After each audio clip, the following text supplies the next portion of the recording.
प्यारे देशवासियों, नमस्कार। आज संतोष मलिक जी की एक चिंता आपके साथ साझा करना चाहूँगा और मतदाता जागृति संगठन की तरफ से भी। यानी आप सब जानते हैं शहीदों का हमारे लिए, हमारे देश के लिए, हमारी आज़ादी के लिए कितना महत्वपूर्ण योगदान रहा है।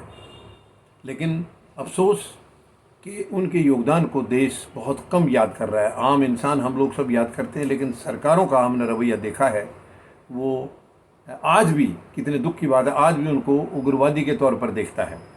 अच्छा, कई प्रोग्राम होते हैं, बहुत सारे संगठन शहीदों के नाम से प्रोग्राम करते हैं। अब वो ज़्यादातर करते थे एक शाम शहीदों के नाम, तो वो प्रोग्राम तो शहीदों का हो रहा है, लेकिन पहले जो नाम आ रहा है वो एक शाम आ रही है और शहीदों का नाम बाद में आ रहा है। तो इसी को थोड़ा सा इम्प्रूव करके अब एक प्रोग्राम कल से शुरू हुआ है, शहीदों के नाम एक पखवाड़ा। और इसको किया है सुशील खन्ना जी हैं, जो नशा मुक्ति अभियान चला रहे हैं देश भर में, और संतोष मलिक जी मतदाता जागृति संगठन चला रही हैं, यानी मतदाताओं को जागृत करने के लिए। और सुशील खन्ना जी चला रहे हैं देश को नशा मुक्त बनाने के लिए, युवाओं को नशा मुक्त बनाने के लिए। जो कि आपने देखा होगा कई राज्यों में नशे के धंधे में युवा फंस के अपनी लाइफ को, अपनी ज़िंदगी को बर्बाद कर रहे हैं। तो ये एक पखवाड़ा शहीदों के नाम, ये नया नाम दिया है इन दोनों संगठनों ने, नशा मुक्ति अभियान और मतदाता जागृति संगठन, जिनकी सुशील खन्ना जी हैं राष्ट्रीय अध्यक्ष और इधर संतोष मलिक जी हैं। ये दोनों मिलकर कर रहे हैं, जो कि ये पखवाड़ा कल 19 दिसंबर से शुरू हुआ है और 2 जनवरी तक चलेगा, यानी कि 2 हफ्ते तक ये चलेगा।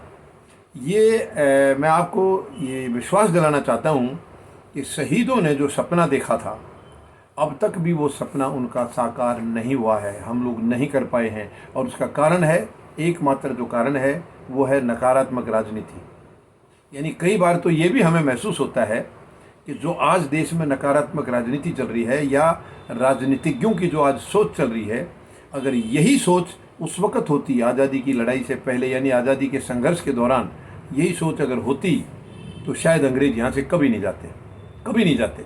कितने दुर्भाग्य की बात है। यानी जो महान हस्तियाँ अपनी कुर्बानी दे गए हमारे लिए, केवल इसलिए कि देश सुरक्षित अपना एक आज़ादी का जीवन जी सकेगा, देशवासी गुलामी से निकल करके आज़ादी का जीवन जी सकेंगे, इसलिए उन्होंने अपने आज को मिटा दिया हमारे कल को सुरक्षित करने के लिए। और आज हम उन्हें भूलते जा रहे हैं। ये बड़ी शर्म की बात। देखिए, सब नहीं है देश में, बहुत सारे संगठन हैं, बहुत सारे और भी ऐसे वर्ग हैं जो कि शहीदों के नाम से हर रोज़ आए दिन कोई ना कोई प्रोग्राम करते रहते हैं। लेकिन जहाँ तक जिम्मेवारी हमारी सरकारों की है, वो इसको नकारते जा रहे हैं। बड़ी शर्म की बात है, बड़ी दुख की बात है। तो मैं आप सबसे निवेदन करता हूँ, इस पखवाड़े में जितना भी हो सके आप इसमें हिस्सा लें। ये कई राज्यों में इसका जो है ऑर्गेनाइज किया जा रहा है, तो जितना भी हो सके आपको, कल से शुरू हो चुका है ये 19 तारीख से और 2 जनवरी तक रहेगा। हम उन महान शहीदों को अगर उनके चरणों में नमन करेंगे, शायद हमारे लिए ये गौरव की बात होगी और उनके प्रति सच्ची श्रद्धांजलि भी होगी। और उसके बाद उनके दिखाए हुए रास्ते के ऊपर जो मकसद उनका था, जो सपना उनका था, उनको पूरा करने के लिए हम अपना अगर जीवन लगा देंगे, तो शायद इससे बढ़िया उनके लिए श्रद्धांजलि नहीं होगी।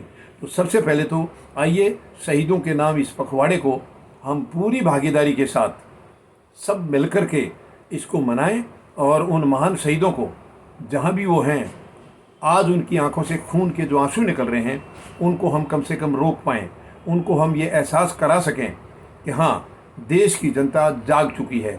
बेशक नकारात्मक राजनीतिक जो सिस्टम है, राजनीतिक जो सिस्टम है, वो बिल्कुल गैर जिम्मेदारी से काम कर रहा है, लेकिन देश की जनता जागरूक है और उनके बलिदान को, उनकी कुर्बानियों को देश भूला नहीं है, देश की जनता भूली नहीं है। उनके जहन में ये चीज़ें हमेशा याद हैं और रहेंगी, क्योंकि उनकी कुर्बानियों का कभी भी हम उनका मूल्य चुका नहीं सकते हैं। उन्होंने हम सब के लिए जो किया उसको हम कभी भूल नहीं सकते हैं। तो आइए इस पखवाड़े में ज़्यादा से ज़्यादा शामिल होकर के हम इसको कामयाब बनाएं, महान शहीदों के प्रति अपनी उनकी सच्ची श्रद्धांजलि भेंट करें। धन्यवाद। जय जवान, जय किसान, जय हिंद।